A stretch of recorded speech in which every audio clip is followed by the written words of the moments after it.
Eu acho que quando vê a gente começa e quando... Começou. Começou. Boa noite a todas e a todos, se tiver. E a todos. Meu nome é Karina Santana Ferreira, eu sou estudante quilombola, sou bolsista desse lindo projeto chamado Quilombo Literário, que é um projeto pensado pelo professor Rodrigo com algumas estudantes do campus Carreiros, e que nós aqui, eu sou do campus FURG São Lourenço do Sul, fomos presenteados, né, com esse projeto. E é um projeto de partilha de contos, onde o professor projeta na tela, né, nesse modo remoto, pelo menos, projeta na tela o conto e a gente vai partilhando. Cada pessoa lê um trecho, um parágrafo ou uma frase, conforme se sentir à vontade. Na maioria dos encontros nós temos convidadas que vão fazer o debate, que vão falar sobre o tema político, né, que o conto traz. Especialmente nesses 2 últimos encontros, nós temos estudantes do mestrado que vêm trazer para nós as autoras, os autores negros e um texto selecionado para a gente fazer essa discussão, esse debate. Hoje nós temos como convidadas pessoas muito especiais, né? É a Rosane, então, que é estudante, né, que vai trazer o conto, a leitura, aliás, desculpa. A Elô, que é a nossa companheira de sempre aqui do Quilombo Literário, nunca mais nos deixou depois que conheceu. E a professora Mariana Alves. A gente tem recebido a visita de gente de todo o país, né? E é muito interessante isso. A gente é muito feliz, o Quilombo Literário é um presente para nós. Hoje nós vamos ler um capítulo do livro Úrsula, da Maria Firmina dos Reis. É o capítulo 9, que chama Preta Suzana. Olha, tem um comentário, eu gosto muito dos apontamentos da Elô. O Rodrigo vai. Entenderam? Alguém ficou com dúvida de como funciona? Então, boa noite, bem-vindas. Vamos começar a leitura. Capítulo 9. A Preta Suzana.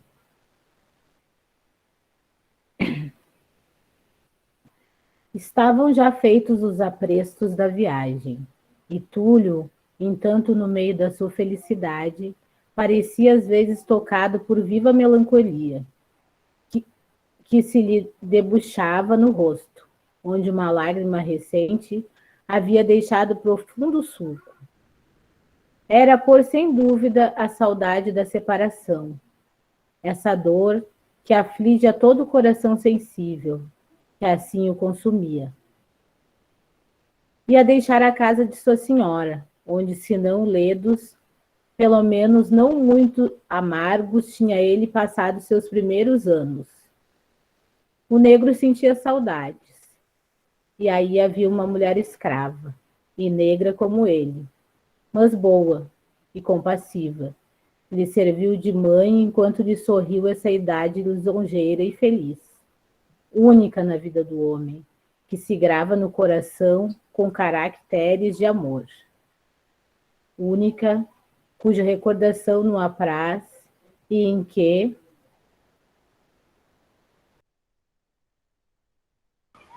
Suzana, chama-se ela, trajava uma saia de grosseiro tecido de algodão preto, cuja orla chegava-lhe ao meio das pernas magras e descarnadas como todo o seu corpo. Na cabeça tinha cingido um lenço encarnado e amarelo, que mal lhe ocultava as alvíssimas cãs. Túlio estava ante ela com os braços cruzados sobre o peito. Em seu semblante transparecia um quê de dor, mal reprimida, que denunciava seu profundo pesar. A velha deixou o fuso em que fiava, ergueu-se sem olhá-lo, tomou o cachimbo encheu de tabaco, acendeu-o, tirou dele algumas baforadas de fumo, e de novo sentou-se, mas dessa vez não pegou no fuso. Fitou então os olhos em Túlio e disse-lhe: Onde vais, Túlio?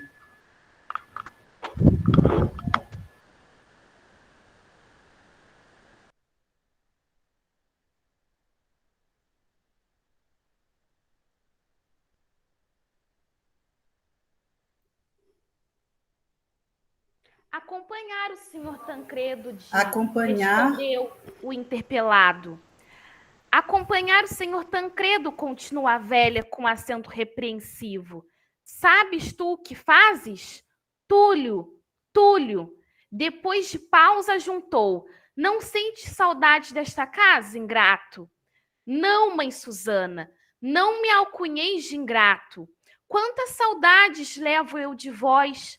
Oh, só Deus sabe quanto me pesam elas. Tu? Exclamou ela, procurando ler-lhe no fundo do coração os sentimentos que o animavam. Tu não levas saudades algumas. Túlio, se as levasses, quem te obrigaria a deixar-nos? A gratidão, respondeu ele com presteza. A gratidão? E não a deves à senhora, que para ti tem sido quase que uma mãe? Não a deves à menina? E por que as deixas? É que não sente saudade delas. Oh, sinto-as, e muitas, mãe Susana.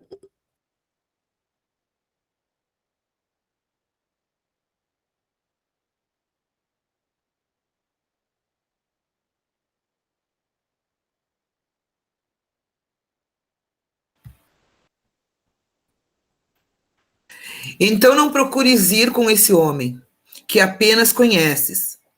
Olha, ainda há pouco vi uma lágrima pender dos olhos dessa boa menina. Essa lágrima, creio que lhe arrancou do coração a notícia de sua partida. E tu vais-te? Quando voltarás aqui? A nossa separação, disse-me o senhor Tancredo, será por pouco tempo. Volto para junto de vós, mãe Susana, e a senhora não reclamará em vão os meus serviços. A senhora, replicou a velha com mágoa, essa, meu filho, jamais reclamará os teus serviços. Ou eu me engano, ou tu vais dizer-lhe o último adeus.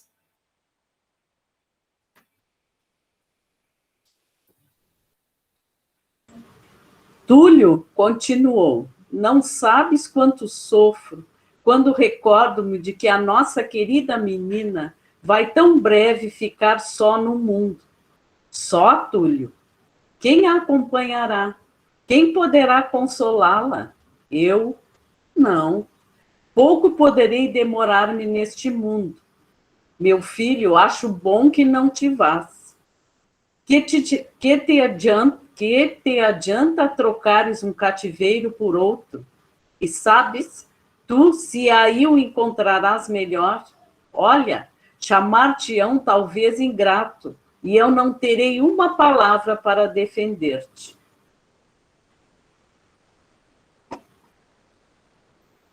Não sei quem que eu faço. Quanto a isso, não, mãe Susana, tornou Túlio. A senhora Luísa foi para mim, está subindo ali. A senhora Luísa foi para mim boa e carinhosa. O céu lhe pague o bem que me fez, que eu nunca me esquecerei de que propou-me os mais acerbos desgostos da escravidão.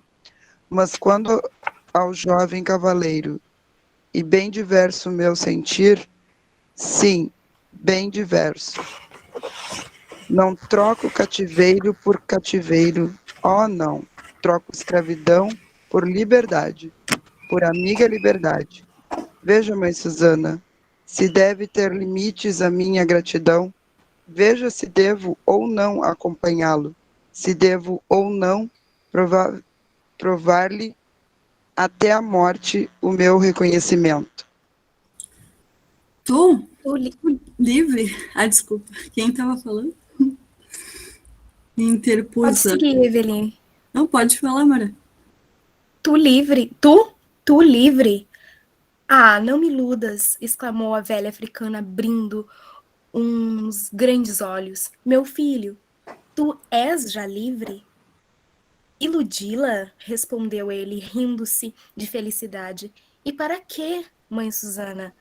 Graças à generosa alma deste mancebo, sou livre, hoje sou livre, livre como o pássaro, como as águas, livre como o Eres na nossa pátria.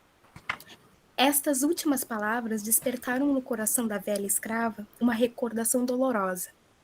Soltou um gemido magoado, curvou a fronte para a terra e com ambas as mãos cobriu os olhos. Túlio olhou-a com interesse, começava a compreender-lhe os pensamentos. Não se aflija, disse. Para que essas lágrimas? Ah, perdoe-me, eu despertei-lhe uma ideia bem triste. A africana limpou o rosto com as mãos e um momento depois exclamou: Sim, para que essas lágrimas? Dizes bem. Elas são inúteis, meu Deus. Mas é um tributo de saudade, que não posso deixar de render a tudo quanto me foi caro. Liberdade, liberdade. Ah, eu a gozei na minha mocidade, continuou Susana com amargura. Túlio, meu filho, ninguém a gozou mais ampla. Não houve mulher alguma mais ditosa do que eu. Tranquila no seio da felicidade, via despontar o sol rutilante e ardente do meu país. E louca de prazer a essa hora matinal, em que tudo aí respira amor, eu corria as descarnadas e arenosas praias, e aí com minhas jovens companheiras brincando. Não sei se acabou.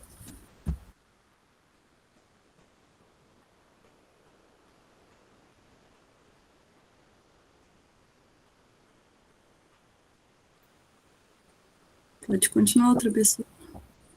Alegre com o sorriso nos lábios, a paz do coração divagávamos em busca das 1000 conchinhas que bordam as brancas areias quando vasta praia. Ah, meu filho, mais tarde derrama em matrimônio a um homem que amei com a luz dos meus olhos e com penho dessa união veio uma filha que rida em que me revia, em que tinha depositado todo o amor da minha alma, uma filha que era minha vida, as minhas ambições, a minha surpresa, ventura veio selo a nossa tão santa união. E esse país de minha afeições e essa esposa queria a essa filha tão extremamente amada a Túlio. Tudo me obrigaram os bárbaros e deixar, tudo, até a própria liberdade. Estava extenuada de aflição. A dor era-lhe viva e assoberbava-lhe o coração. Ah, pelo céu! Exclamou o jovem negro enternecido. Sim, pelo céu! Para que essas recordações? Não matam, meu filho. Se matassem, há muito que morrera, pois vivem comigo todas as horas. Vou contar-te o meu cativeiro.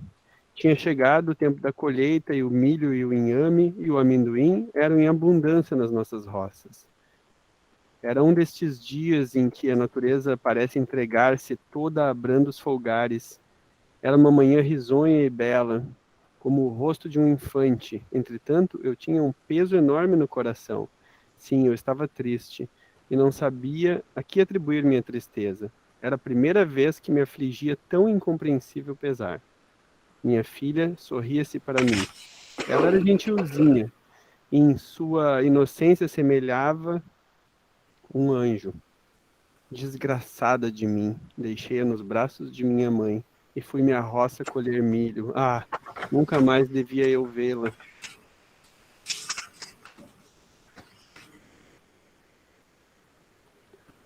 Ainda não tinha vencido sem braças o caminho, quando um assobio que repercutiu nas matas me veio orientar acerca do perigo iminente, que aí me aguardava. E logo 2 homens apareceram e amarraram-me com cordas. Era uma prisioneira, era uma escrava.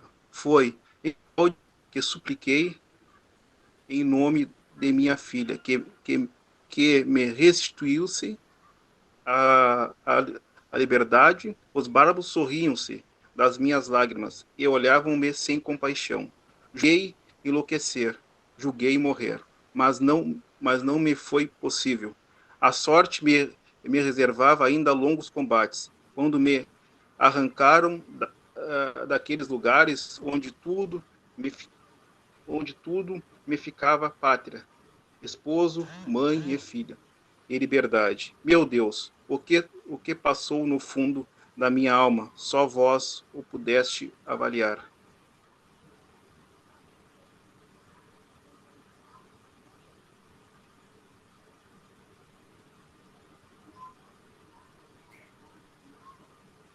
Meteram-me a mim e a mais 300 companheiros de infortúnio e de cativeiro no estreito e infecto porão de um navio. 30 dias de cruéis tormentos e de falta absoluta de tudo quanto é mais necessário. A vida passamos nessa sepultura, até que abordamos as praias brasileiras. Para caber a mercadoria humana no porão, fomos amarrados em pé. E para que não houvesse receio de revolta, acorrentados como os animais ferozes das nossas matas que se levam para recreio dos potentados da Europa. Davam-nos a água imunda, podre e dada com mesquinhez, a comida má e ainda mais porca. Vimos morrer ao nosso lado muitos companheiros à falta de ar, de alimento e de água.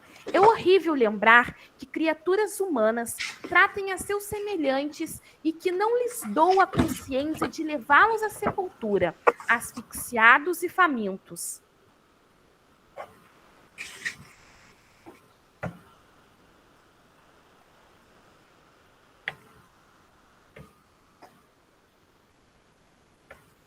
Muitos não deixavam chegar a esse último extremo. Davam-se à morte. Nos 2 últimos dias não houve mais alimento. Os mais insofridos entraram a vozear. Grande Deus da escotilha, lançaram sobre nós água e breu fervendo, que nos escaldou e veio dar a morte e aos cabeças do motim. A dor da perda da pátria, dos entes caros, da liberdade, foi sufocada nessa viagem, pelo horror constante de tamanhas atrocidades. Não sei ainda como resistir. É que Deus quis poupar-me para provar a paciência da sua serva com novos tormentos que aqui me aguardavam. O comendador P foi o senhor que me acolheu. Coração de tigre é o seu. Gelei de horror ao aspecto dos meus irmãos. Os tratos por que passaram doeram-me até o fundo do coração. O comendador P derramava sem se horrorizar o sangue dos desgraçados negros por uma leve negligência, por uma obrigação mais tibiamente cumprida. Por falta de inteligência, eu sofri com resignação todos os tratos que dava a meus irmãos. e tão rigorosos como os que eles sentiam. E eu também o sofri, como eles, e muitas vezes com a mais cruel injustiça.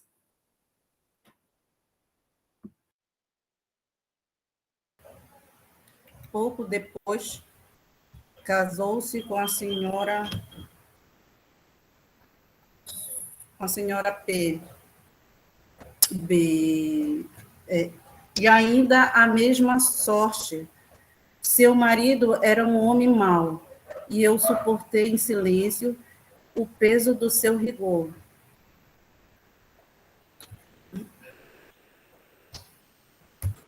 E ela chorava porque doía-lhe na alma a dureza de seu esposo para com os míseros escravos. Mas ele via-os expirar debaixo dos açoites, os mais cruéis, das torturas do anjinho, do cepo e outros instrumentos de sua malvadeza, ou então nas prisões onde os sepultavam vivos, onde carregados de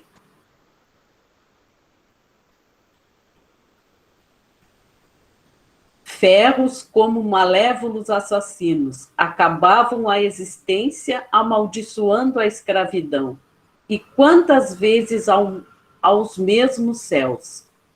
O senhor Paulo B. morreu, e sua esposa e sua filha procuraram em sua extrema bondade fazer-nos esquecer nossas passadas desditas. Túlio, meu filho, eu as amo de todo o coração e lhe agradeço, mas a dor que tenho no coração só a morte poderá apagar.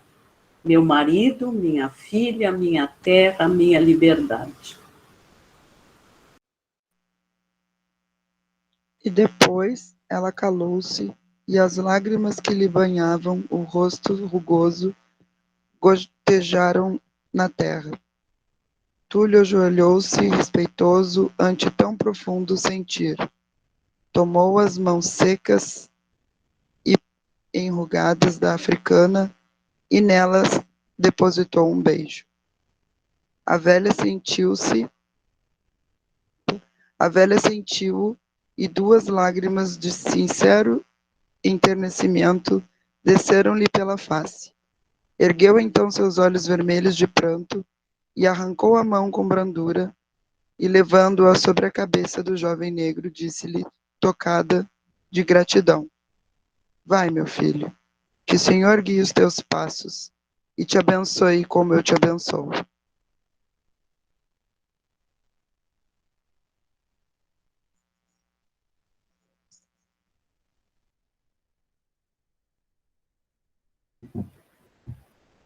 Gente, nós temos aqui 42 pessoas hoje, hein? Sucesso total. Que legal. Muito feliz com isso. Quer combinar uma coisa com vocês? Se a gente... Rosane, Elô e Mariana, vocês podem se apresentar para nós, só apresentar mesmo, antes de fazer a conversa. Pode ser? Então tá, vamos lá, Elô. Eu sou Maria Heloísa Martins da Rosa, Elô Miléu, sou antropóloga, escrevivente das coisas cotidianas e muito, muito aprendiz da vida e das experiências que eu não conheço e que quero muito aprender. Obrigada. Rosane. Oi, meu nome é Rosane Troina, sou pedagoga, sou licenciada em Letras Português e mestra em História da Literatura e pesquisadora das escritas de mulheres negras. Mariana.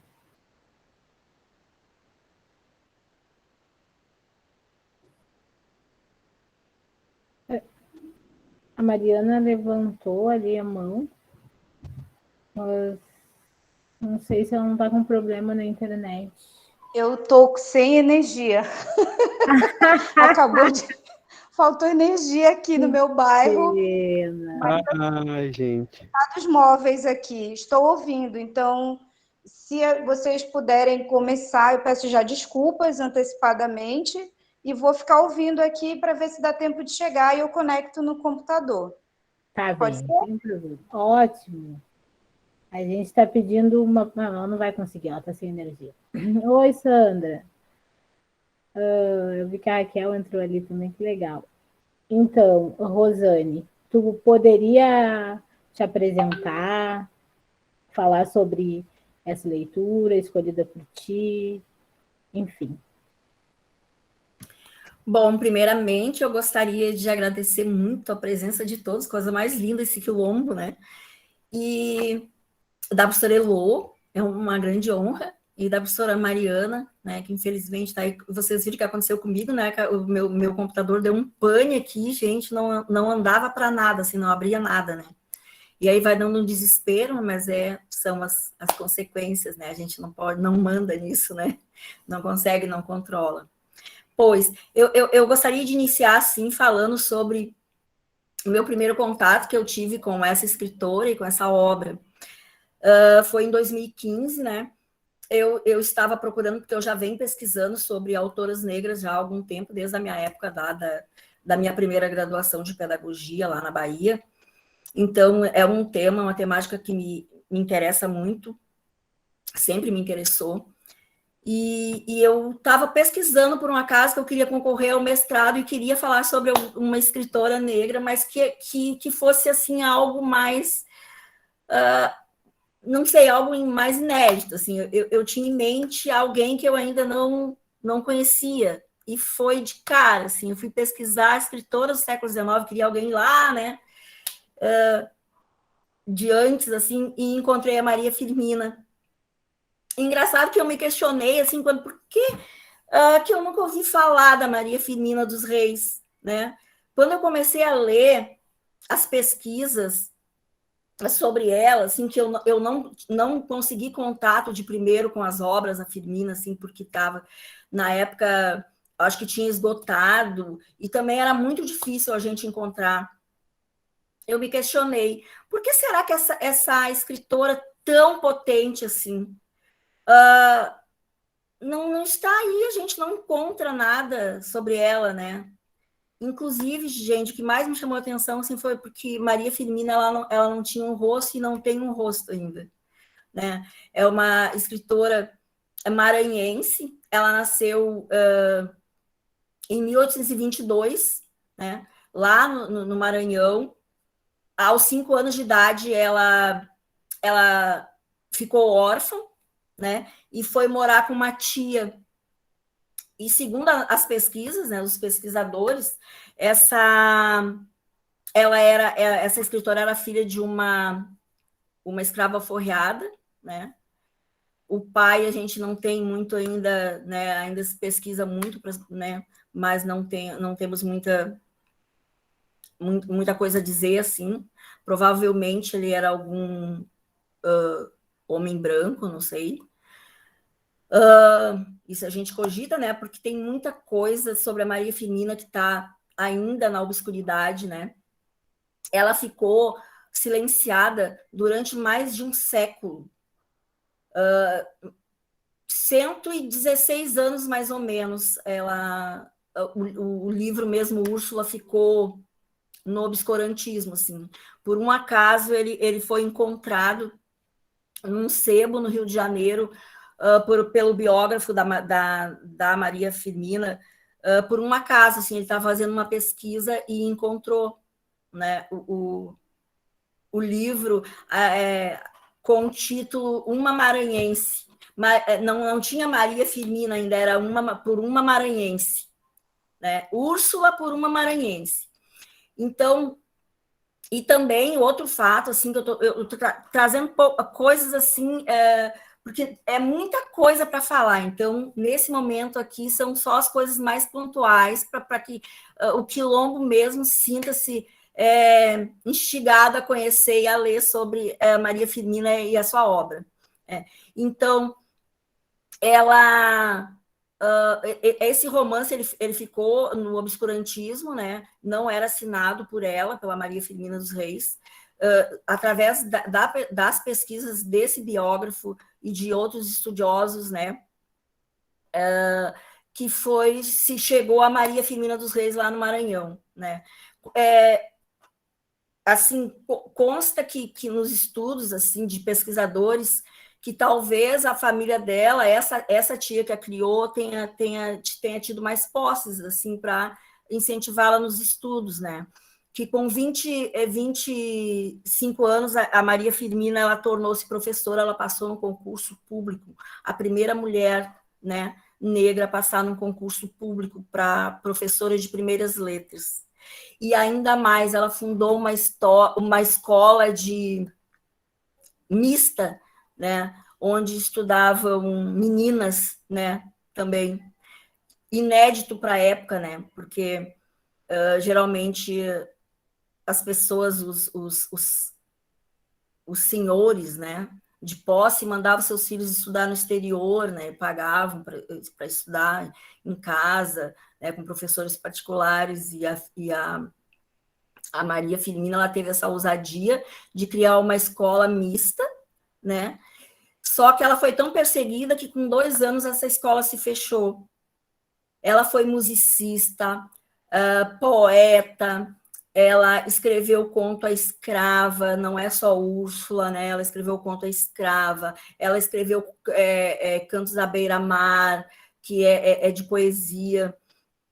Ela escrevia, ela era atuante na época, escrevia em jornais do Maranhão, que na época era em folhetins e jornais, né, da época, então ela foi atuante, muito atuante na época dela.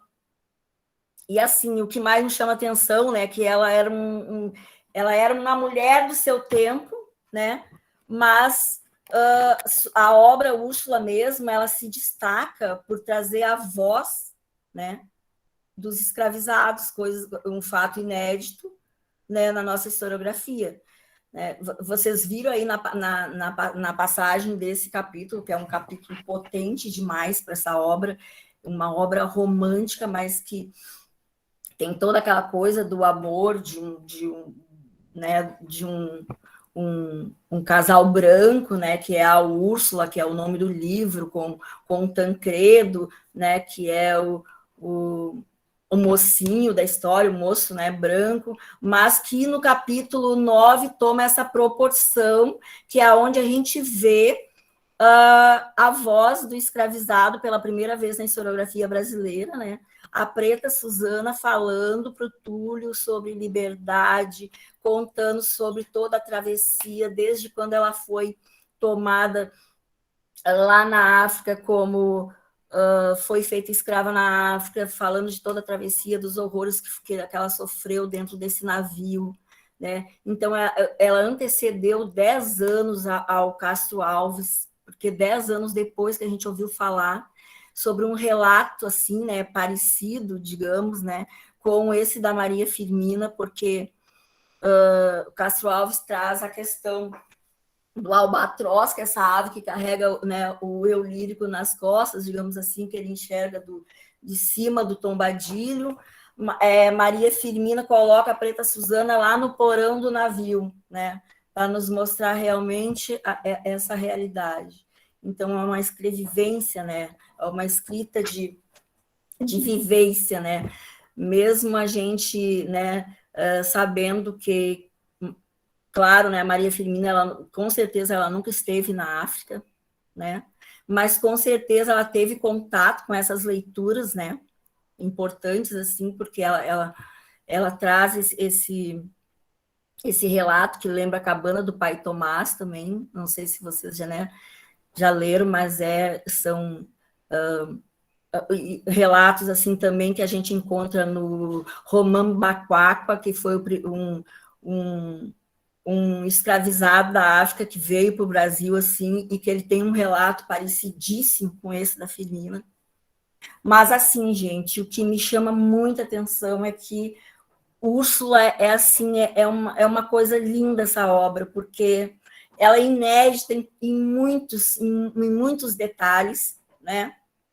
Nos faz pensar sobre a escrita de mulher negra, a primeira vez que um escravizado fala, que tem voz, né? Então, traz 5 mulheres, personagens, cada uma com perfil, né? Então, eu sou apaixonada e recomendo muito, né? Que todos leiam essa obra, porque ela me fez, de verdade, renascer, assim, para essa questão da literatura, né? Para conhecer realmente a história ali de dentro, né? Não só dessa questão do tombadilho, como a gente estava acostumado, né? Mas ela nos instiga, né? A pensar realmente a nossa verdadeira história. A nossa história não é uma história única. Firmina vem mostrar isso, né? Úrsula também vem mostrar e afirmar que a nossa história, a nossa literatura não é uma história única, né? Que essa mulher negra, corajosa, né? Em pleno século XIX, escreve uma obra potente como essa. E é isso. Obrigada, Rosane, muito obrigada.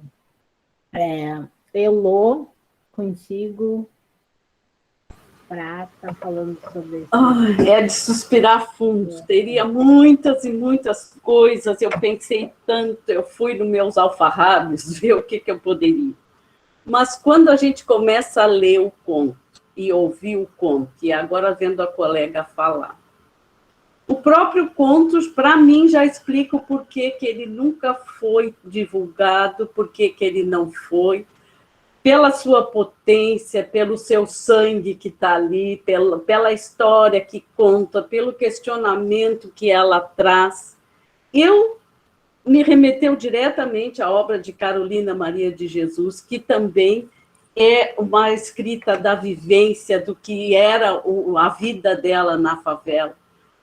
Ora, tenho certeza que, imagine, eu que tenho 59 anos, se lá na minha formação eu tivesse escutado um conto semelhante a esse, tivesse uma referência de mulher negra, trazendo essa história, essa potência e essa coragem, sabe, de dar esse olhar para a real crueldade do processo de escravidão, que no Brasil tinha-se sempre essa ideia de que era amena, que era abrandada, que era democracia racial, sempre olhando a pessoa negra, principalmente a mulher negra, como subalterna, e ali deveria de ser o seu lugar. Essa é a razão pela qual eu tenho certeza absoluta que essa obra dela era lida em roda como essa, de pessoas negras, de pessoas que tinham as suas histórias, as suas escrevivências para partilhar e se fortalecer. Não é por acaso que não foi publicizado e que a gente não tomou conhecimento de uma potência de escrita como da Maria Firmina, e tantas outras tem. Virgínia Bicudo, a Carolina Maria de Jesus, a própria Conceição Evaristo, que veio se tornar conhecida, né, da gente, que eu, como antropóloga, fui fazer antropologia na primeira turma da UFPEL em 2008, eu fui com sempre me reconhecendo como uma mulher negra, mas uma mulher negra silenciada, por uma série de coisas que não cabe aqui. A gente está falando da Maria Firmina e do contexto, né, a diáspora negra. Eu, quando chego na academia, eu tinha a ideia de que na antropologia, tudo que eu tinha dúvidas, as minhas dúvidas seriam sanadas, que eu iria olhar ali, um olhar diferenciado para a história, que ia ter autores negros, autores indígenas, que ia ter uma pluralidade de vozes contando o processo civilizatório. Foi a maior decepção que eu tive. Aprendi muito, inclusive a fazer perguntas, tive teorias, conheci o processo na antropologia evolucionista, o método evolucionista que botava a humanidade em parâmetros classificatórios absurdamente, mas foi a história das narrativas que vinham, os viajantes traziam essas narrativas, e os antropólogos, filósofos, sociólogos, escreviam aquilo que eles queriam contar. Sim, essas narrativas vinham, a pessoa vai, olha, observa com aquela cultura que está dentro de si, que ela aprendeu. Então, o seu olhar faz, ela vê o que ela quer enxergar. Então, narravam como se as pessoas negras estivessem sempre nesse estágio evolutivo atrás. Fui indo, fui aprendendo, fui estudando muito, muito intrigada, muito incomodada, até conhecer a cultura indígena. Quando eu me deparei com a cultura indígena, a vivência da cultura indígena e os questionamentos que os indígenas fizeram para mim, enquanto mulher negra, fez toda a diferença na minha formação. Eu tive um longo tempo com uma família indígena na região da zona rural de Pelotas. O tempo inteiro a gente trocando, aprendi algumas palavras na língua, porque a primeira lição que eu aprendi, se eu quero estudar uma cultura diferente da minha, não são eles que têm que falar a minha língua, sou eu que tenho que aprender. Tá? Essa lição, assim, de cara. Eram pessoas fantásticas. Um dia, nós caminhando na cidade, em troca de eu entrar na vida deles e conhecê-los, eu ia ajudá-los nos processos burocráticos, como certidões dos filhos que eram necessários para a escola. E nisso dava uma conversa tanto.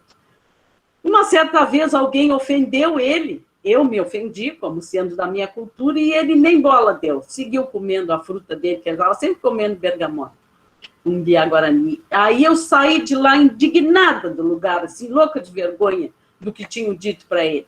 E ele veio com a mão e botou no meu peito assim, porque ele dizia que eu era Luísa, porque ele disse, eu tenho jeito de Luísa, a aura de Luísa, eu sou Luísa, tá bem? Luísa, olha o teu coração como bate forte, Luísa. Fica calma, Luísa, não fica assim. Sabes por que que aquela pessoa, eu fico com pena daquela pessoa, Luísa. Ele está revoltado, não é contigo, não é comigo, é com a sujeição dele.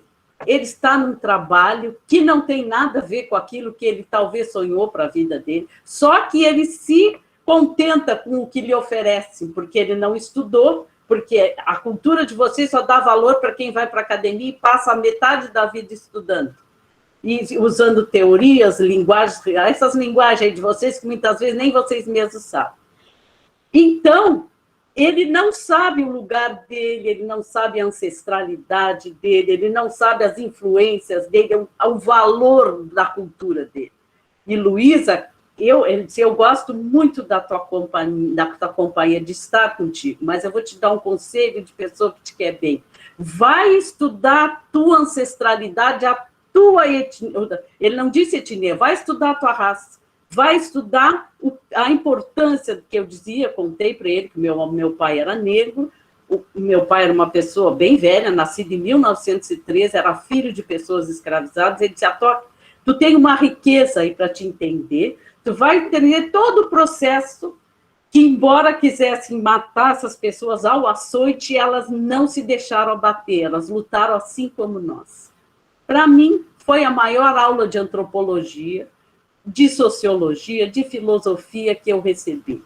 A partir daí foi o que eu fiz. Eu me voltei, fiz o mestrado estudando as crianças indígenas, que é outra riqueza, assim, a forma com que lidam com os velhos e com as crianças. As crianças não são uma tábua rasa, uma folha em branco, como a gente diz, não. A criança tem o tempo inteiro o que ensinar, o que partilhar, enquanto ser social. E o velho, a mesma coisa. É o início e a ponta. Então, aí eu fiz o mestrado estudando os Imbiá-Guarani e depois voltei e me dediquei às escrevivências. Mas não faço uma escrita acadêmica. Eu escrevo as histórias cotidianas, histórias de mulheres negras como eu, que foi silenciada por um longo tempo e hoje não mais. Eu não consigo... Eu podia dizer para vocês nome de autores, antropólogos, né? Várias coisas que se espera de uma pessoa na academia, mas eu, pela idade que eu tenho, pela experiência de vida, eu me eximo disso, não preciso disso. Eu preciso dizer assim, que o viver, a experiência vivida, de novo, lembrando a Conceição Evaristo nas Insubmissas Lágrimas de Mulheres, que se põe à escuta.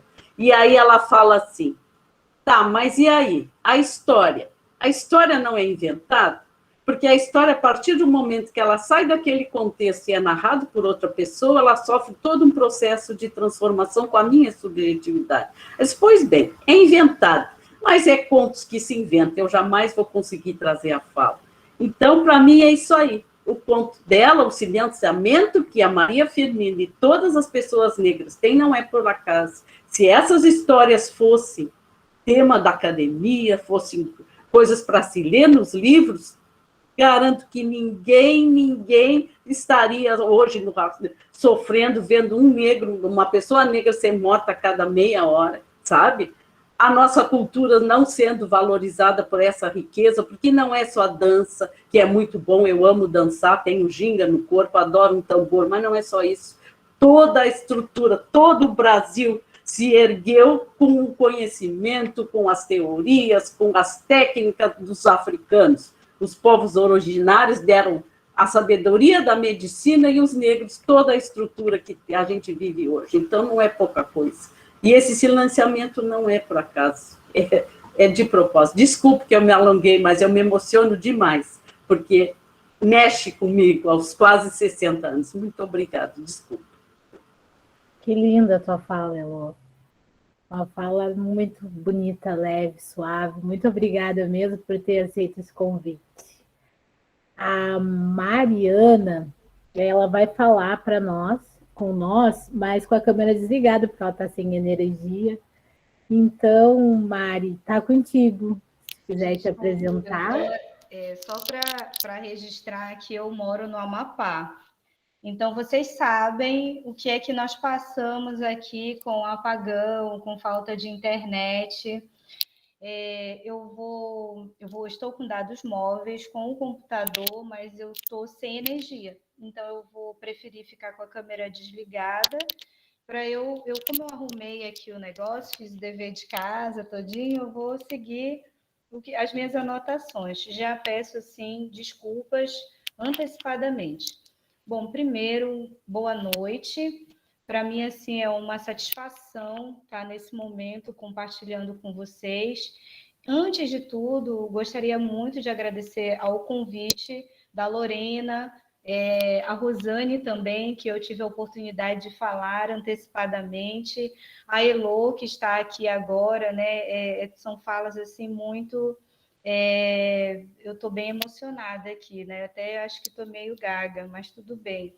Bom, eu sou professora na Universidade Federal do Amapá, trabalho com teoria literária, né? A minha área de pesquisa é a negritude. Então, quando a Rosane me convidou, ela disse assim, você pode tratar da questão da diáspora negra, e a gente teve uma conversa breve, e aí talvez a minha fala destoie um pouco, não tenha tanta emoção, acho que não sei, né? Mas eu vou caminhar um pouquinho mais sobre a reflexão pela teoria mesmo, tá? E aí eu me coloco à disposição, como eu estou aqui em falta já desde o início, com o meu e-mail, vou colocar depois aqui no chat, já vou até colocar agora, porque aí se alguém precisar falar comigo ou pedir alguma referência do que eu vou falar, e se precisar também de apoio, eu estou à disposição. Então, assim, para começar essa reflexão sobre a diáspora negra, é importante a gente pensar, por exemplo, a crítica que vai demandar essa recepção. Uma crítica de literatura feita por autores negros, né? E aí eu começo já com essa questão. O que nós entendemos por autores negros ou literatura negra? E aí eu parto da seguinte assertiva, né? O negro que escreve sobre negro na pele de um negro. Então, há uma diferença crucial, e é algo que nós temos visto na literatura, entre escrever na condição de negro, que é algo que nos últimos anos é bem chamado de vozes negras ou vozes da negritude, e outra coisa é escrever sobre um negro, né? Esse ponto de convergência, né, com esse questionamento, ele vai ser levantado mundialmente pelo conceito elementar do movimento da negritude, que é um movimento notadamente liderado pelo Léopold Sédar Senghor, o Léon Gontran Damas e o Aimé Césaire, né? Então, para a gente pensar sobre isso, eu gosto muito da fala de um professor, chama-se René Guinalégat. Ele é da Universidade de Cocody, da Costa do Marfim, e ele explica, na verdade, o termo da negritude, dizendo o seguinte, que ele foi criado pelo Aimé Césaire, e ele apareceu pela primeira vez numa revista de estudantes martiniquenses. Essa revista se chama Estudante Negro. Em 1939, o termo foi aplicado no Cahiers d'un Retour au Pays Natal, que é aquele texto mais famoso do Aimé Césaire, o Caderno de Retorno ao País Natal, e posteriormente ele foi usado no livro Cantos de Sombra, do Senghor, né? Então, esse termo designava o conjunto de valores da civilização do mundo negro e a forma concreta para cada povo negro de viver sendo negro. Então, para o Guinalégat, ser negro não é um estado, né? Mas sim uma ação concreta do indivíduo, assim como de uma coletividade negra. Sendo assim, a escrita literária de autoria negra é, por consequência, uma afirmação da identidade. Eu particularmente discordo, mas vou explicar depois. Exaltando e celebrando até o êxtase, por assim dizer, a comunhão entre todos os seres, os fenômenos, as coisas. É algo que eu chamo de compartilhamento, né? Então, a partir dessa reflexão, considero que a negritude ela passa a ser uma questão existencial, dada, logicamente, por uma escolha. Que escolha é essa? Escrever sobre, e eu escrevo esse sobre em caixa alta, ou escrever sendo, e escrevo também em caixa alta, né? Essa mesma compreensão ela pode ser aplicada, por exemplo, numa contextualização da criação de obras literárias de autores negros que, de acordo com o conceito, e aí eu parto do Guinalégat para chegar no Léopold Sédar Senghor, ele vai chamar de civilização do universal, né? O que significa isso, né? Essa civilização do universal, ela não rejeitava nenhuma outra. Então, devemos considerar que a civilização é um exemplo de suas especificidades culturais e linguísticas de acordo com seus conjuntos de valores, né? O Guinalégat, inclusive, vai criticar essa civilização do universal de Senghor, dizendo-se a civilização negro-africana, que inclui a África do Norte, um movimento que parte do negro e se estende para todos os outros negros, que vai da tradição ao universalismo. E tem por uma condição a capacidade de assimilar os valores de outros áreas geográficos pelos diálogos das culturas. Então, assim, o elemento fundamental dessa civilização, ele residirá no diálogo, na cooperação e nas formas do encontro, e deve estar realmente na atitude das pessoas. A simbiose trata do respeito da identidade e da condição e adaptação às realidades e circunstâncias, que é o caso lido no texto de Maria Firmina, né? Então, essa ideia de que a negritude é um conjunto de valores de civilização do mundo negro, ela não é uma exclusividade da negritude, gente. Aonde eu vou batendo esse tambor e chamando atenção para isso, né? Primeiro, porque esse movimento vai ter eco em outros lugares. Por exemplo, o negro Renaissance, né, dos americanos. E aí, quem é que a gente vai ter lá nessa diáspora? Alan Luke e o seu célebre livro, O Papel do Negro da Cultura das Américas. Também vamos ter o Langston Hughes, poeta americano, que vai criar o movimento do Harlem, naquele período dos 1900 e 1935, e também vai escrever uma obra fundamental para esse movimento. Além disso, nós vamos ter o Claude McKay, que assim, há pouca crítica sobre o Claude McKay, principalmente no Brasil, que é um poeta jamaicano importantíssimo. A grande sacada dele foi o seguinte: ele escreveu um livro em crioulo, entendeu? Ele foi de encontro a tudo aquilo, do inglês, não, peraí, a minha língua é o crioulo e vou publicar em crioulo. Então, ele publicou as canções da Jamaica e as baladas, né, que são obras que também vão ser lidas por esses autores da negritude. Um outro movimento também que vai aparecer nesse sentido é o chamado indigenismo do Haiti. Quem foi o cara desse movimento? O Karl Brouard.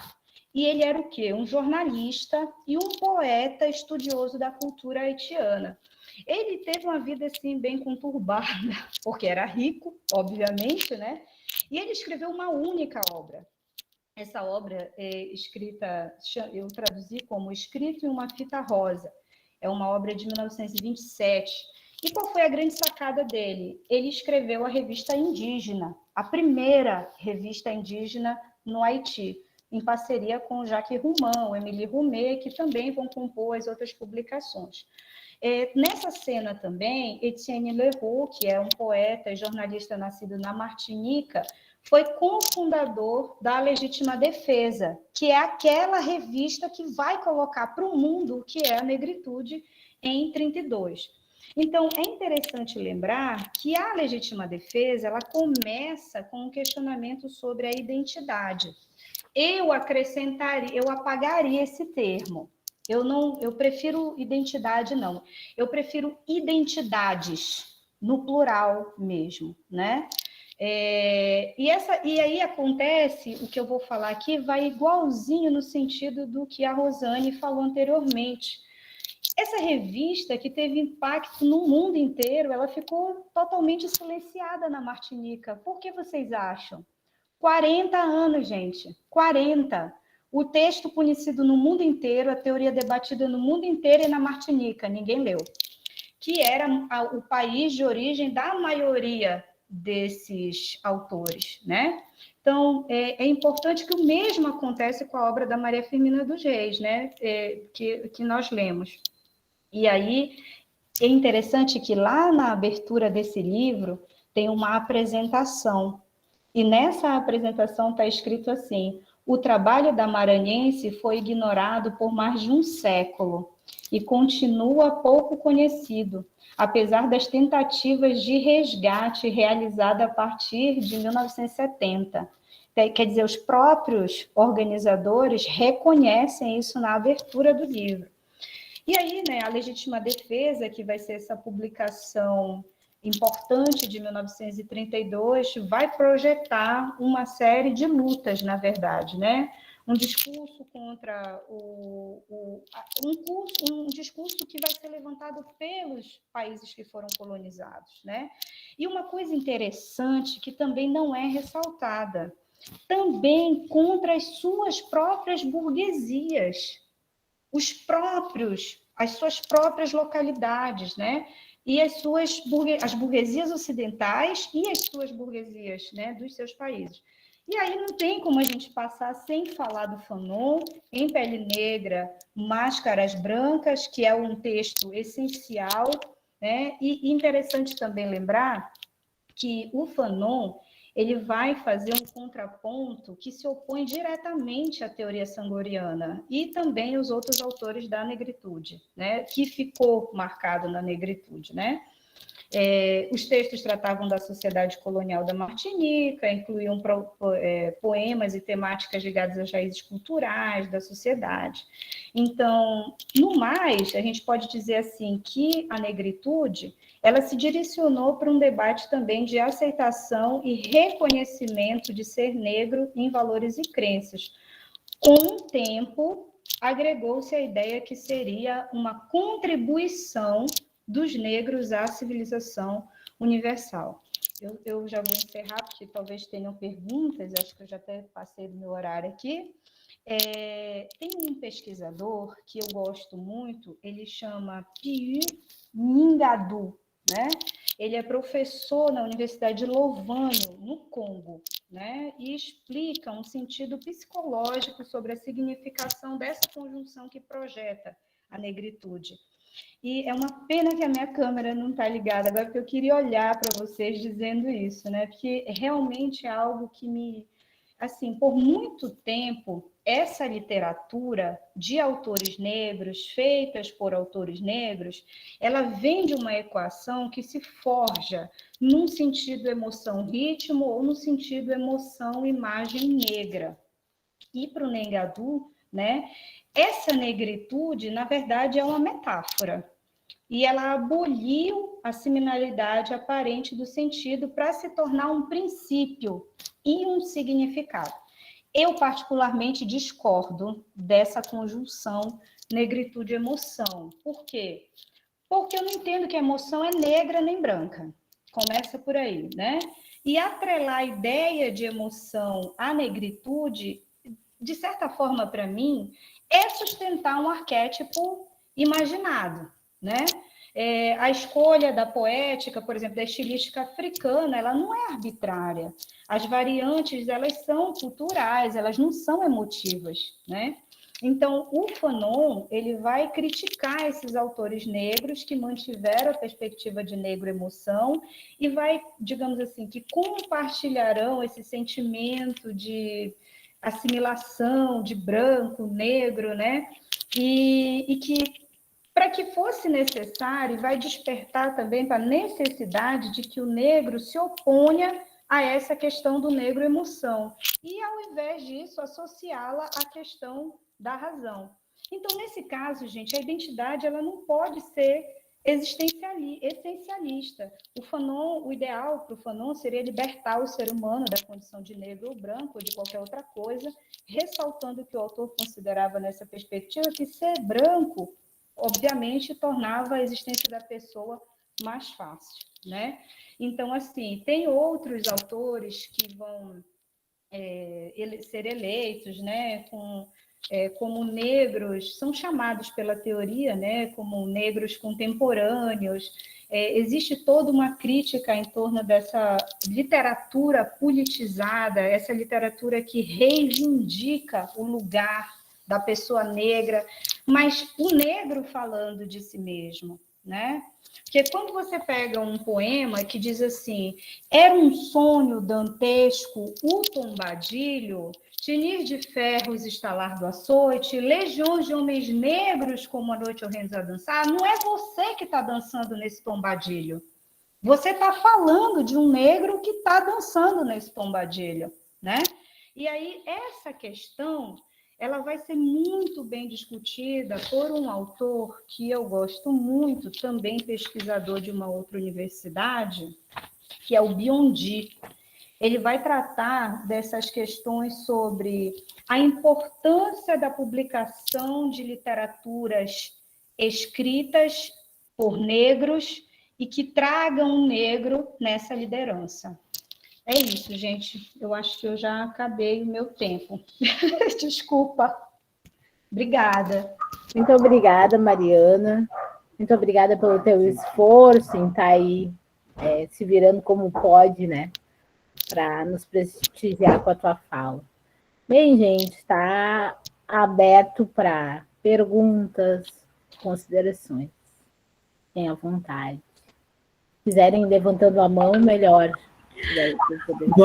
Boa noite, gente. Eu cheguei atrasada, peço desculpas e vou pedir licença para falar, posso? Tem que levantar a mão? Se tu não te importar. Claro que não. A Eveline levantou a mão. Mas eu acho que agora ela já... Não, pode a Sandra falar primeiro, com certeza. Eu acho que a Sandra fala, depois a Sandra aqui foi levantando mãozinha. Desculpa, Sandra. Vai lá, Sandrinha. Vai, guria. Gurias e guris, não tem gurizes por aí? Boa noite. Elô, querida. Que fala bonita. A Rosane, que apresentação bonita do texto, Rosane. Gostei muito. E a Mariana com as questões teóricas maravilhosas. Elô, eu vou fazer um link lá na Mariana, a questão do teórico e o não teórico. Eu sou muito tu, Elô, muito tu. A minha escrita é muito rebelde no sentido de que eu amo as teorias, mas eu entendo que se a teoria não vir para a rua junto comigo, ser Sandra Lee, ela não me serve. Então, toda a teoria que eu utilizo, ela tem que vir para a rua comigo, ela tem que viver comigo, ela tem que sair do livro e vir para o meu corpo e vamos embora. Aí ela me serve. Caso contrário, não. Desculpa se vocês ouvirem alguma coisa aqui, porque o meu filho está querendo trancar minha mãe com Alzheimer. Então, assim, ó, o que eu quero dizer com isso? Né? Como a Mariana falou, a questão do falar sobre negro e escrever sendo negro. É a escrevivência da Conceição Evaristo. Mas aí a questão da emoção, eu digo o seguinte, maior do que emoção é sinestesia. E não existe uma escrita negra sem sinestesia. São diferentes as escritas negras por isso. Porque nós sentimos a palavra. Nós sentimos muito mais do que essa questão da emoção, que vem para as identidades, né? Nós sentimos isso. É uma coisa diferente. E como a Conceição diz, nossos corpos negros se escrevem e se inscrevem no mundo. Por isso a nossa escrita muitas vezes é diferente e que as pessoas não compreendem. Por exemplo, quando as pessoas falam sobre um negro, né, isso eu digo para todo mundo, até deixo a liberdade de ficarem bravos comigo. Falar sobre um corpo negro é a mesma coisa que você está observando ratinhos em laboratório. Falar a partir de um mundo negro é outra coisa bem diferente. Muito diferente. É muito específico. Eu falando, por exemplo, eu trabalho uma autora que se chama Paulina Chiziane e é moçambicana. Então, a Paulina diz o seguinte, os não negros, quando iam para a África, sempre criticavam que os negros não sabiam construir templos para rezar, não sabiam construir igrejas. Eles estavam falando sobre negros. Agora, o que ela responde? Nós, negros, não precisamos construir templos. Nós rezamos à sombra de uma árvore, porque nós rezamos para as raízes, que são as ancestralidades. Nós rezamos para a casca, para o tronco e para os galhos, que é o presente. E nós transcendemos. Então, nós não precisamos de templos. Nossos templos são as árvores. Então, isto são momentos sinestésicos, que são muito maiores do que a emoção, são muito maiores do que, por exemplo, como diz a Elô, que fez várias imersões com os indígenas, quem vive numa aldeia indígena por uma semana, quando volta para a vida comum, fica surdo com o barulho aqui fora, porque é outro mundo, é outra forma de sinestesiar o mundo. Eu lembro que uma das últimas vezes que eu fiquei na aldeia, escutei o gritinho das crianças que falam tudo em Guarani, eu não entendo nada, né? E aí fui ver o que era, eu estava deitado numa rede. Eles encontraram uma cobra, tá? E apontavam a cobra, e o pai deles ensinando em Guarani como eles tinham que respeitar a cobra e abrir para ela passar. Porque ela só estava passando, ela não estava fazendo nada, ela não ia agredir a eles, eles estavam no caminho dela. Então, o que eles tinham que fazer? Eles tinham que respeitar a cobra e abrir o espaço para ela passar. E isso são sinestesias que quem escreve sobre indígenas não vai alcançar. Coisas maravilhosas, assim, né?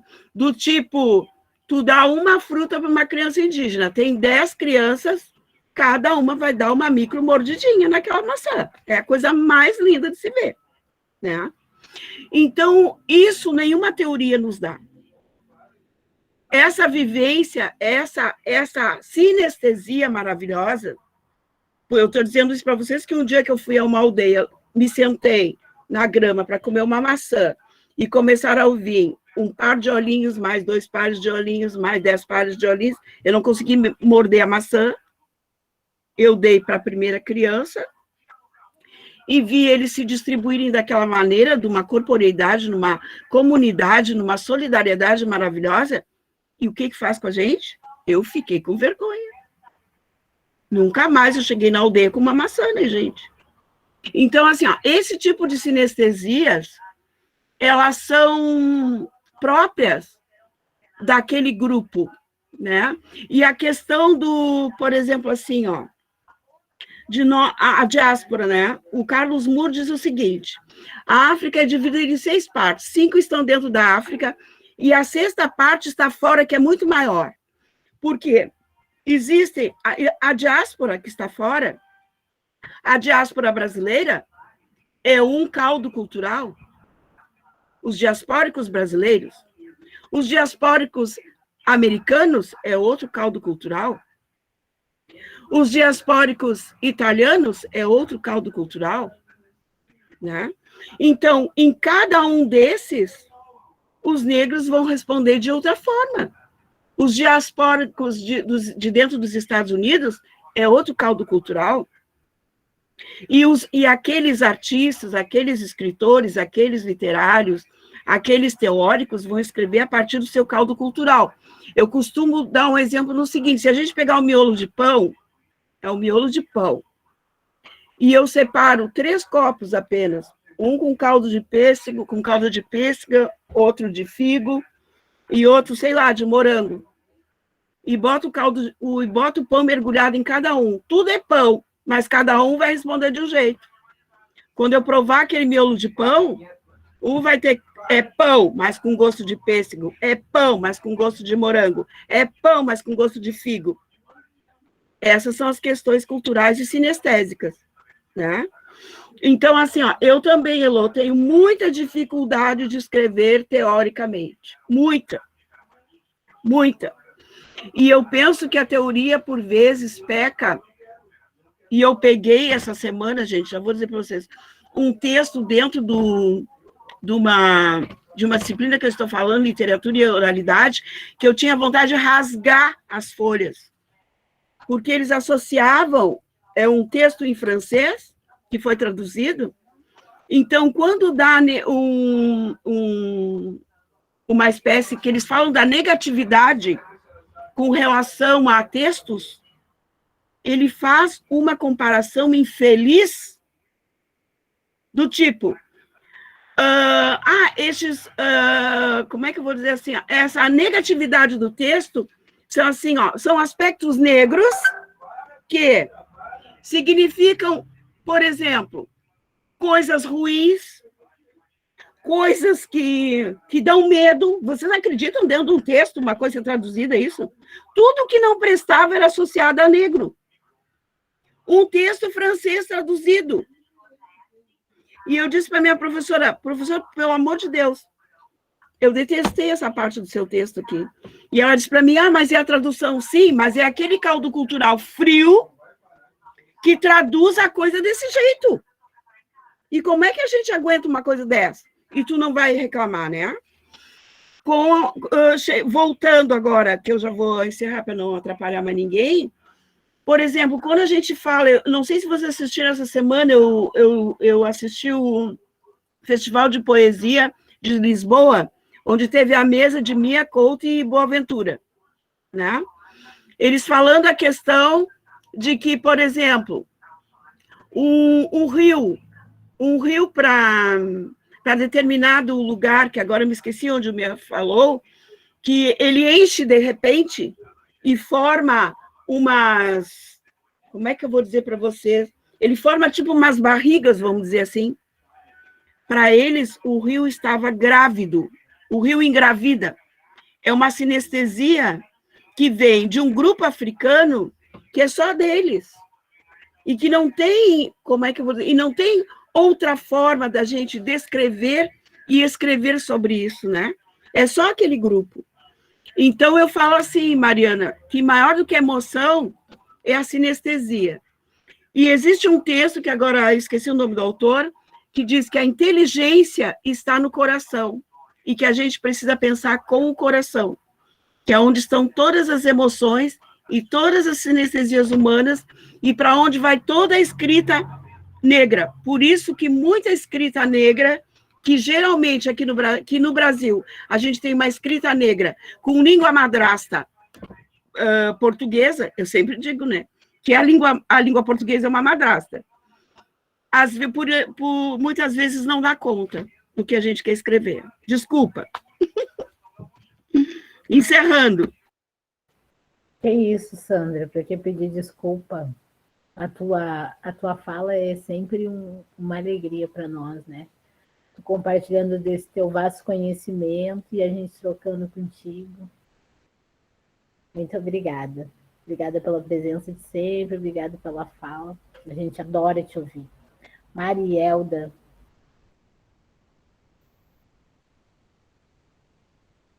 A Eveline estava escrita antes de mim. Pois é, não estou enxergando a mão dela. Desculpa, Eveline. É que depois, de um tempo, ela se baixa sozinha. Ah, viu? Eu não sou muito mansa com essa tecnologia. Vai lá, Eveline. Não, na verdade, eu só pedi para a Mariana passar as referências depois. E depois, não sei se a Sandra com certeza deve conhecer o professor que é filósofo também, o professor Nogueira, o Renato Nogueira, que não sei se já ouviu falar, que ele trata de uma filosofia africana, Ulumilá, uma coisa assim, o nome não lembro exatamente, que fala bastante dessa questão dos 4 elementos, né, da água, da terra, do ar, do fogo, e fala muito dessa questão do coração e da filosofia africana ser muito do coração. Então, acho que contribuiria bastante com o teu trabalho a leitura dessas perspectivas filosóficas africanas que o professor Renato Nogueira trabalha. É só isso. E pedir as referências para Mariana Alves. Mariana Alves. Desculpa, Eveline, mas nós estamos sugerindo, vamos sugerir um pouco de mulher, quem sabe a Catiúcia Ribeiro também. Ah, sim, com certeza. Mas é porque, pelo que eu vi da palestra dele, vai mais na direção do que a Sandra costuma falar, por isso que eu sugeri o professor. Eu posso responder? Pode, ou aguardo as perguntas? Então, Sandra, tudo que você falou é tudo que está escrito na minha tese, que ficou bem engatada aí na garganta do pessoal. Desculpa, mas eu concordo plenamente com você, porque essa relação negro-emoção, que é algo que realmente foi construído pela teoria, se manteve muito tempo no cânone ali da discussão crítica mesmo, e isso vem sendo mudado com as pesquisas recentes, né? O que é maravilhoso, e eu acho que cabe a nós, todos que estamos aqui nesse momento, compartilhando todas essas reflexões, tomarmos mesmo o nosso lugar e colocar realmente e discutir essa nossa teoria. A Sandra falou uma coisa que foi muito de encontro ao que eu já vivi. Eu trabalhei 5 anos no campo binacional do Oiapoque, na fronteira do Brasil com a Guiana Francesa. E aí aconteceu comigo uma coisa interessantíssima, Sandra. Todos os meus bolsistas eram indígenas, em maioria, ou quilombola. E uma vez, um dos trabalhos que eu orientei, que era sobre poética indígena, nós fomos apresentar com o meu bolsista, eu faço questão de falar o nome dele aqui, foi meu bolsista, hoje é meu colega, porque ele já saiu da universidade, está trabalhando como professor, que é o Márcio NK, ele é caripuna. Nós fizemos a coleta, também fiquei na aldeia, então conheci muito ali os Garibi Maruô, no Palicu, trabalhei com todas essas etnias e trabalhei também como professora convidada na Intercultural Indígena, que é um curso específico que tem na fronteira para a formação de pesquisador e professor indígena, né? E aí, uma coisa que me ocorreu, Sandra, e eu queria compartilhar com vocês, é que o meu ex-aluno e atual colega de trabalho, Márcio Anicá, fomos apresentar um trabalho no encontro internacional. E eu fiz questão que ele sentasse para apresentar o trabalho e fiquei lá sentada ouvindo, né? E aí eu me lembro que uma pesquisadora conhecida estava assistindo a nossa comunicação. E ela virou para mim e falou assim, você é orientadora desse Caripuna? Eu falei, do Márcio? Sim. E aí ela disse assim, mas que projeto é esse? Você está falando de poética indígena? Por que é que você não trabalhou com narrativa? Você vai dizer agora que existe uma literatura... O que você pretende com isso, né? E aí foi interessante a questão dela, porque eu senti, Sandra e todos, né, que estão aqui, todas, um incômodo, gente, um incômodo de você ter ali um caripuna apresentando num congresso internacional, falando em caripuna, em português e em francês, porque o trabalho dele tinha os três idiomas, né? E falando de si para si, né? Falando da sua cultura, da sua condição de homem negro, de indígena, professor na aldeia, né? E aí é interessante, porque como a nossa...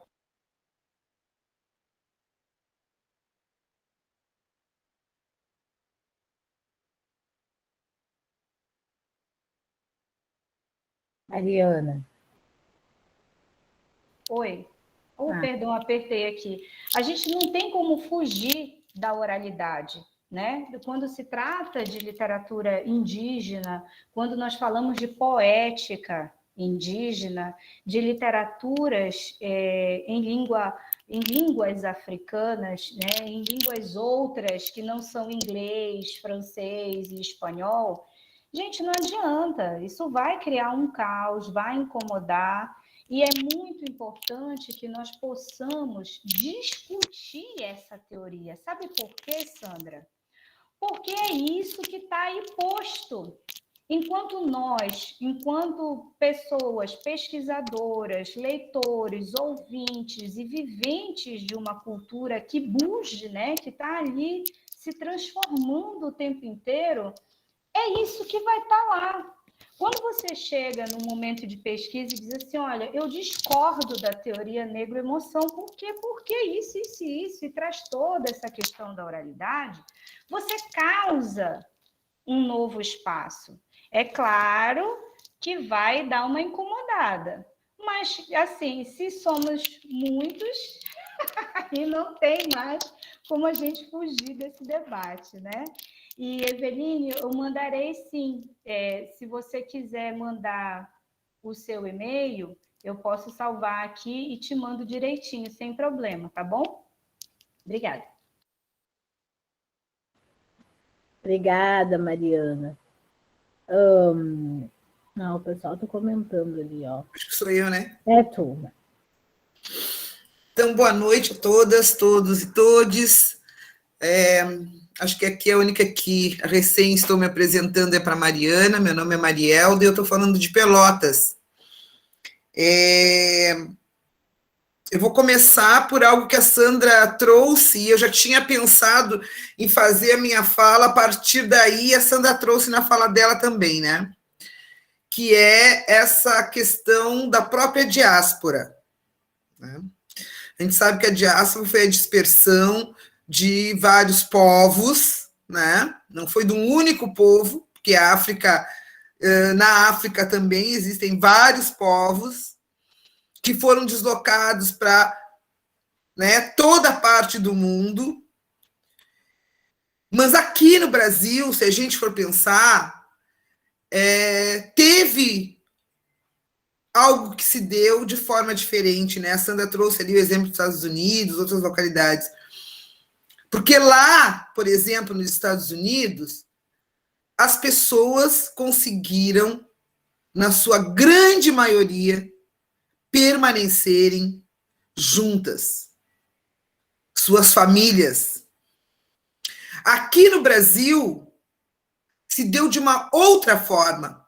Nós tivemos, para além da dispersão do território originário, nós tivemos a dispersão dentro deste próprio território Brasil, porque não deixaram as nossas famílias continuarem constituídas assim como se deu, né, a saída forçada lá de África.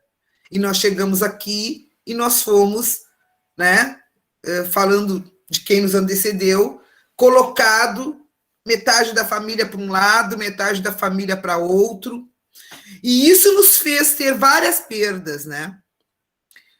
Uma delas, que vocês falaram aqui também, é a própria questão da língua, né? Assim como eu compartilho também com a fala da Elô, quando a Elô traz essa vivência indígena, que é algo que eu também aprendi a ter essa vivência indígena, né?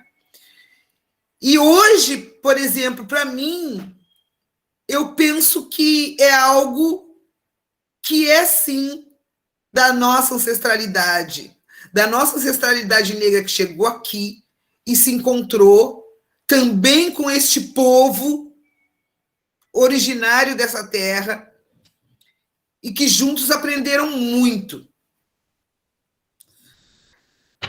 Por que eu estou dizendo isso?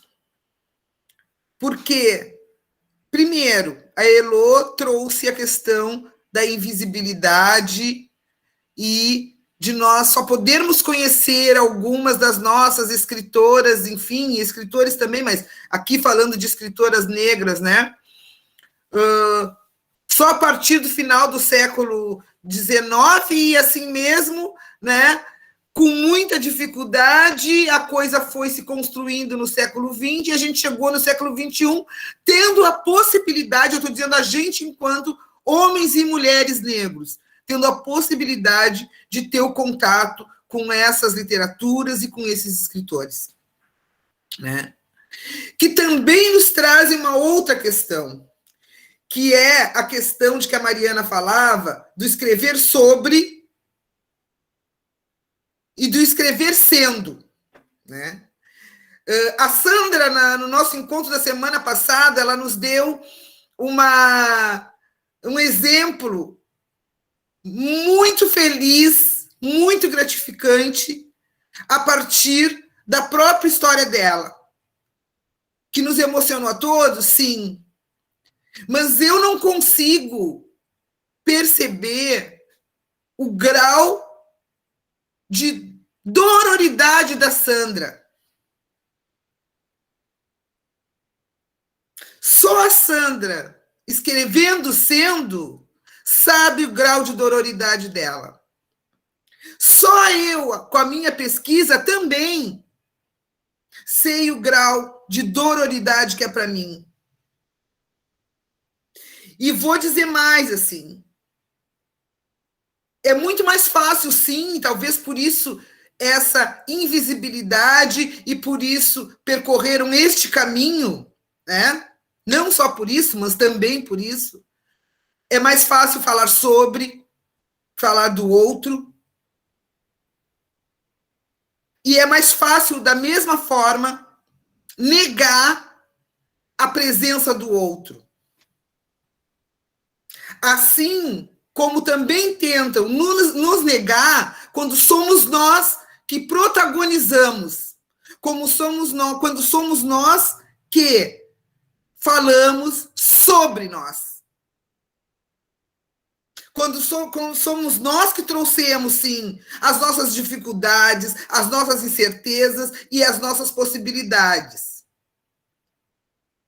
E mais, nesse processo histórico que se deu antes da diáspora e que acaba trazendo todo um processo de escravidão cruel nesse país, se esquecem que nós, povo negro, povo indígena,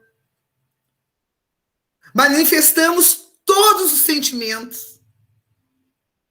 E mais, eu acho que hoje, mais do que um lugar de fala, nós temos que ter, sim, um lugar de escuta. E não é eu, Marielda, parar para escutar, mas os outros terem a disposição de ouvir o que a Marielda tem para dizer. Para mim é muito mais importante que as pessoas possam escutar do que eu tenha esse lugar, entre aspas, colocado de fala, né? Que diz que eu, mulher negra, tenho que falar de mim mesma e sou eu que tenho, né, o poder, né, entre aspas, de falar sobre. Porque para mim o mais importante é as pessoas poderem ouvir o que a gente tem para dizer. E parar para ouvir num processo histórico que só escravizou é muito difícil. É difícil para compreender que tu estás falando de ti quando tu escreve. É difícil de compreender quando a Elô diz: eu não preciso trazer a minha fala e na minha escrita, eu não vejo essa necessidade de trazer todos esses autores. Porque ainda falta muito.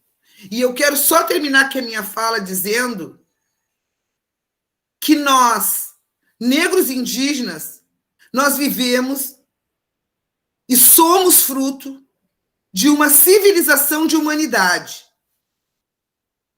E se essa nossa sociedade não aprender esta humanidade, vão sim continuar exigindo de nós, e eu falo de nós que chegamos à academia, vão continuar exigindo que a gente sim, né, traga os autores por eles apresentados, porque o mesmo impacto que a Elô teve quando chegou na antropologia, eu também tive, e cheguei não para uma graduação, já cheguei direto para um doutorado, né?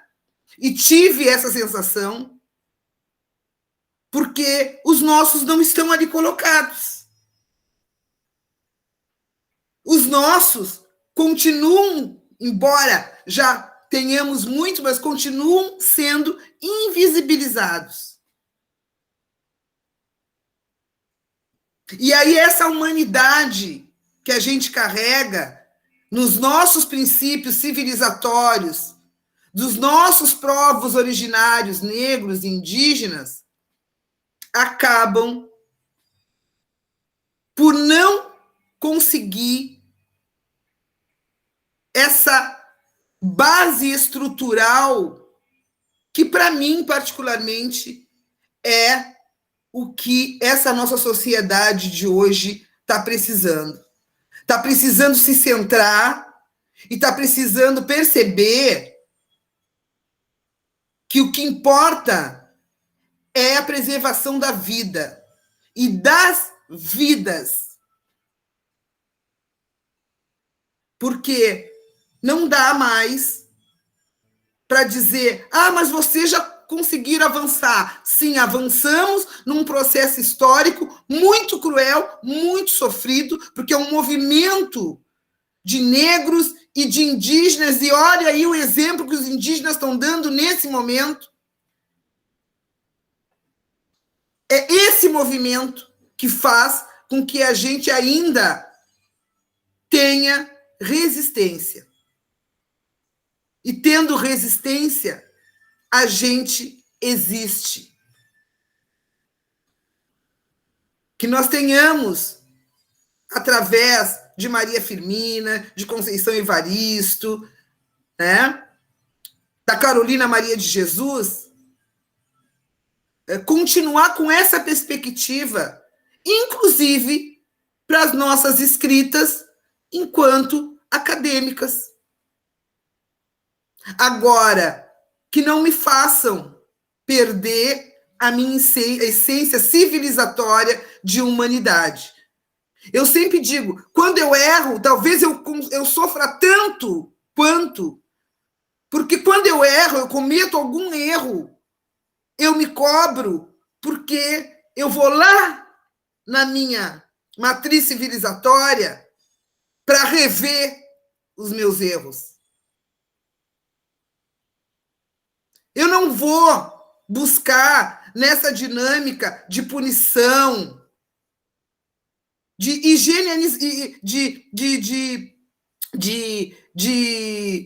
exclusão, que essa sociedade que é branca, que é masculina, e todas as outras questões que a gente sabe que envolve esse processo que nos faz chegar até aqui, eu não vou buscar nele, porque eu não pertenço a isso. Então, talvez errar para mim seja sofrido, porque eu tenho que voltar lá. E eu não consigo avançar, e eu não vou conseguir superar se eu não voltar lá. E aí, gente, isso não pode ser da garganta para fora. Isso tem que ser, talvez, pelo aquilo que a Sandra diz, que um dos autores diz que é o coração é que manda, né? E aí é o coração que ele fala, e ele fala direcionando também algumas das nossas ações. E eu acho que é isso, assim, vou passar para outro. Obrigada, Marielda. Eu estava pensando aqui que eu esqueci hoje, acho que eu fiquei nervosa, vi aquele monte de gente chegando, esqueci de apresentar a nossa equipe para as nossas convidadas novas, e fiquei até com vergonha aqui da galera. A Marielda agora faz parte da nossa equipe voluntariamente, a gente tem aprendido muito com ela, ela tem nos presenteado a cada dia com uma novidade, né? Porque ela é novidade, assim, ela é... se emocionou. E esse espaço é um espaço emocionante mesmo, assim, um espaço que a gente se encontra para pensar sobre nós mesmas, né? Por isso que eu acho que é tão bonito. Essa tua fala foi realmente muito, muito forte e necessária, né? Que é essa questão dos erros, assim, a gente tem isso, né? Esse sofrimento com os nossos erros. E eu nunca tinha pensado nisso, né? Por que a gente sofre tanto que a gente tem que voltar? Mas, e dizer também que temos duas meninas aqui, a Mariela e a Vitória, e o Éder, nosso querido, que não sei se não caiu, porque a internet lá é bem ruim, mas é só para tentar corrigir a minha gafe ali. A Mara Lívia se inscreveu. Vai lá, Marinha. A Mara iniciou esse projeto, né, Mara? Sim, já estava com saudade já. Estava afastada por motivos pela correria, né, cotidiana e muitos trabalhos, mas voltei, já estava com saudade. Enfim, boa noite, pessoal.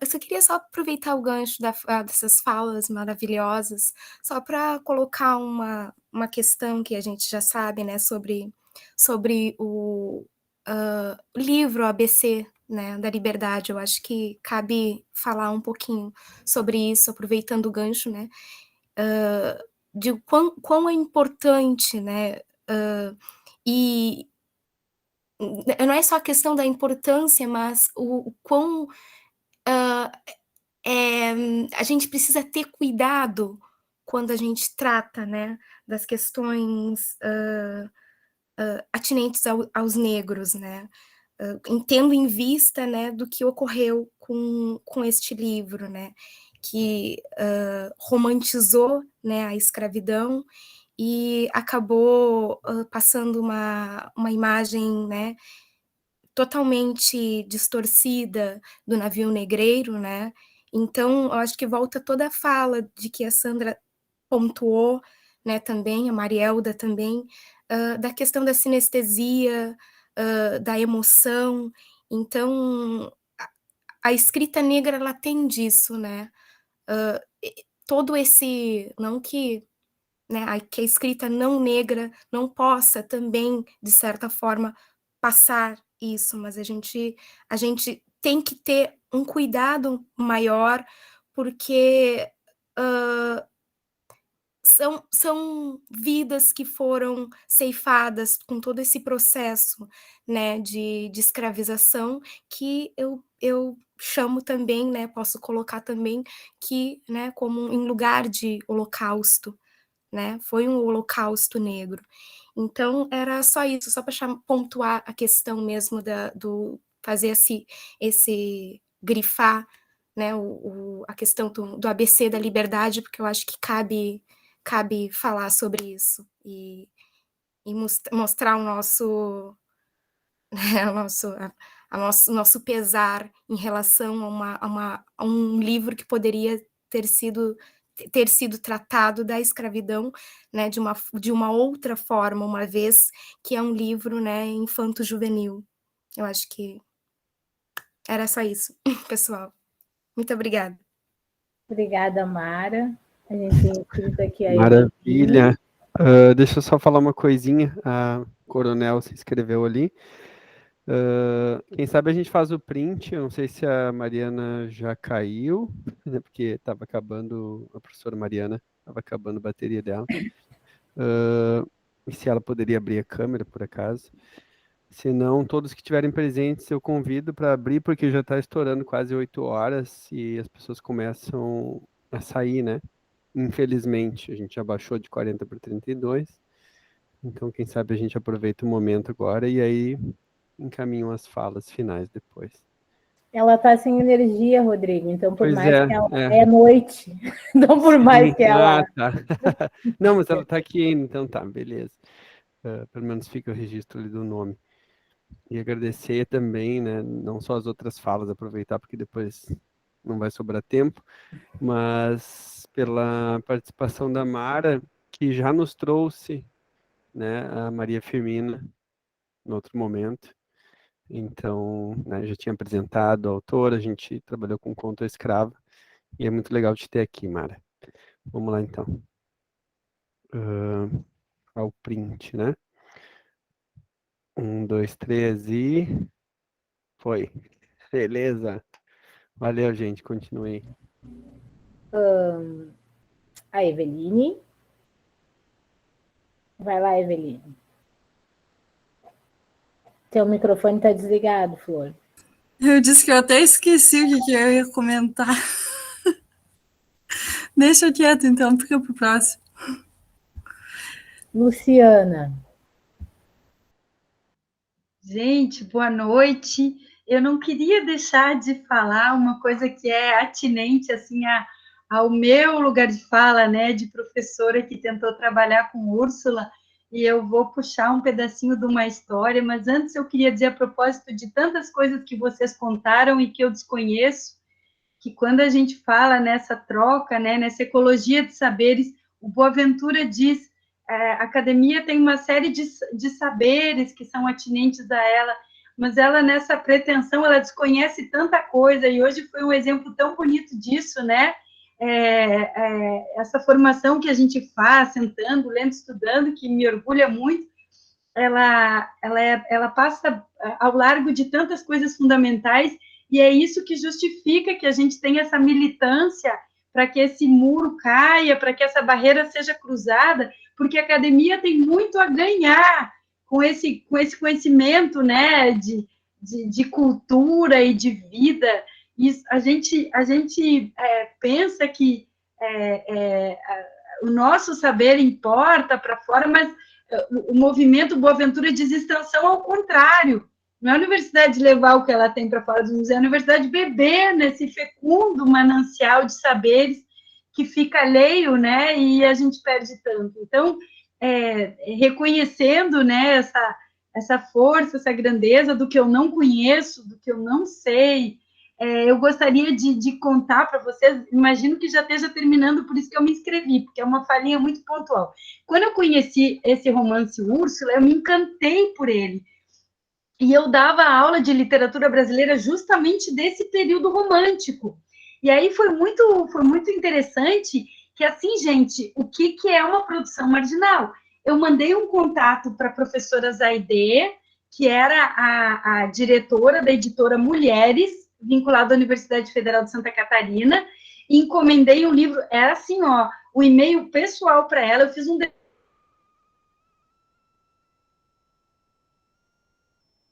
Luciana. Isso que ela travou. Travou. O pessoal o pessoal comenta mesmo ali no chat, né? Que legal.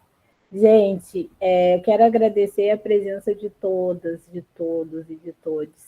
Infelizmente, já são 7:45, o tempo voa aqui, né? Precisa aumentar o tempo do quilombo. Precisa aumentar. Tá bom, vamos pensar nisso, Sandra.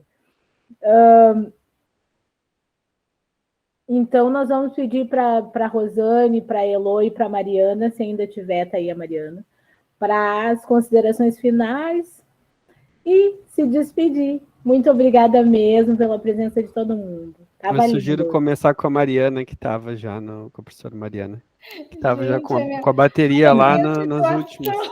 Eu vou fazer questão de ligar a câmera, porque eu quero que vocês vejam como eu estou aqui. No escuro. Com o celular, olha, a luz do celular, viu? Gente, obrigada. Um cheiro em todo mundo. As portas do meu e-mail estão abertas, né? E do meu coração para recebê-los sempre. É uma satisfação, né? Eu me sinto assim, nossa, acolhida. E olha que eu já é a primeira vez, né, que eu vim assim super em cima da hora. Peço desculpas por essa falta de energia, mas é isso. Obrigada. Obrigada. Obrigada, Mariana. Nós que agradecemos. Nós que agradecemos, porque tu não tem gestão na questão da energia, né? Então não precisa pedir desculpa, porque tu não tem culpa. O Ariel disse que estou sem palavras. Ai, que legal. Gurias, Rosane. Eu agradecer novamente, é um prazer enorme. Nossa, esse quilombo é muito bom. A professora Elô, a Mariana, tão querida, ela assim topou, né, na hora.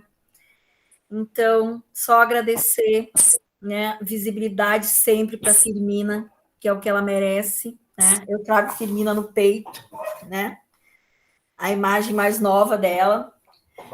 E assim, eu termino com um mantra firminiano que é a frase da obra Úrsula, que diz o seguinte: a mente, essa sim, ninguém pode escravizar, né? Então, com isso, eu me despeço e agradeço muito, muito, muito, muito. Obrigada, querida. Espero que a experiência tenha sido válida para ti. Elô, nossa querida Elô. Bom, a minha fala vai num poema. Chegar num lugar que sempre te pertenceu é uma coisa. Chegar num lugar que sempre te foi negado através da história, na TV, nos livros, em olhares agressivos é outra. Já fui considerada uma menina de cor, até perceber que tudo também tinha cor. O humor era negro, o mercado era negro. Caso eu tivesse boa intenção, minha inveja seria branca. Caso o bagulho embaçasse, a coisa estava preta. Caso eu fosse pessoa de bem, minha alma seria branca. Mas se eu fosse mau caráter, estaria na lista negra. Sabia que para ter lugar digno na aquarela do Brasil, precisava ser uma menina de cor. Tom sobre tom, parda, Bel Puan. Muito obrigada. Muito obrigada. Que lindo! Maravilha, Obrigada. gente. Boa noite. Sextou, Boa noite. né? Obrigada, Lu. Coisa linda. Boa noite. Boa noite a todos. Obrigada. Tem que aumentar esse tempo, tá, seu Rodrigo? Obrigado. Muito curto. Boa noite. Beijo. Até sexta que vem. Agora, ó, A gente tira o vai ter que Rodrigo. fazer o encontrão Quilombo Literário em breve. Ficar um dia dos discutindo. vacinados. Tô só por esse, sem ter cerveja, né? Sem cerveja não tem graça. Vai ter que ser no centro do Brasil, em algum lugar assim que seja estratégico, já que a gente tem gente agora até do Amapá. Aqui. Tinha uma pessoa inscrita da Itália, não sei se veio. Não vi ali. Tá ótimo. O negócio tá. Beijo. Então tá. Valeu. Beijo. Boa saudade. noite. Beijo. Tchau. Tchau.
Mas aonde, meu Deus?